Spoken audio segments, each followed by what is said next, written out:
Тиги гостиница Ишматовтыкы, тиги ресторандагы Ишматовтыкы, бул заводдагы Ишматовтыкы деп. Ооба, бизде өлкөбүздө 200дөн ашык байларыбыз бар. Президент Садыр Жапаров байлыгын көмүскөдө каткандарга өзгөчө үлгү көрсөттү. Өлкө башчысы 20 миллион долларлык мүлкүн мыйзамдаштырып, мамлекетке 1 миллион сом төлөгөнүн жарыялады. Далил катары Бишкектеги имараттарынын сүрөтүн да жүктөдү. Муну менен ал Кыргызстанда кирешени легалдаштыруу боюнча мыйзамдын талаптарын аткарды. Эми бул талапты өлкөдөгү башка дагы бай жарандар аткаруусун эскертти. Анткени мыйзам 1-июлга чейин күчүндө болот.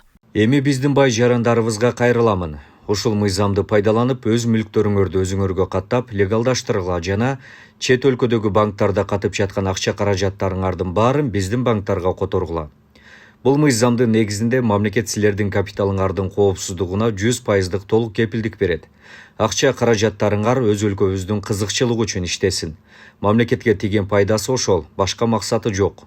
Сурак болбойт. Ошондой эле мамлекет башчы чет өлкөлүк банктарда катып жаткан акчаларды дагы Кыргызстандын банктарында сактоого чакырууда. Жеке адамдардын мүлкүн ыктыярдуу легалдаштыруу жана мунапыс берүү жөнүндө мыйзам долбоору былтыр кабыл алынган. Ошондой эле мүлктү легалдаштыруу учурунда салыктык текшерүүлөр дагы токтотулат. Карындашыма, же иниме, же апама бирөөнү бул мүлк объектисине бир жоопкерчиликтүү кылбайын. Мен өзүмдүн атымда болсун, мен өзүм гана бул мүлк объектиси менен распоряжение кылганга мүмкүнчүлүгүм болсун деген тараптар өздөрүнө мүлк объектисин каттатып, жана бизге келип, жана жогоруда айткандай маалымат берип, ошол мен айтып аткан жана салыктардын түрлөрүнөн бошоп алуу мүмкүнчүлүгү бар бүгүн. Эми президентти улай, министрлер, башка дагы аткаминерлер, депутаттар дагы мүлктөрүнүн ачыкташын коомчулук күтүп жатат. Ошол эле учурда өз өлкөсүнө салым кошуп, ээн эркин иш жүргүзгүсү келген бизнесмендер, байлар мүлкүн легалдаштыруусу керек. Бул мыйзамдын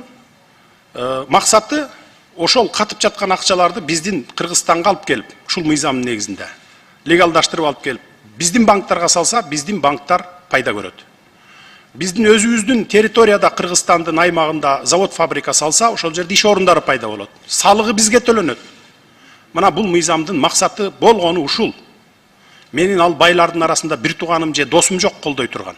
Көмүскө экономиканы азайтуу үчүн легалдаштыруу өнөктүгү 1 жылга созулуп, байлыгын ачыкка чыгаргандарга кылмыш иши козголбосуна кепилдик берилет. Мында базар ээлери, базарларда контейнерлери бар ишкерлер мүлктөрүн мыйзамдаштырып алышына жакшы шарт түзүлдү. Бул салыкты ачык төлөөгө болгон чакырык.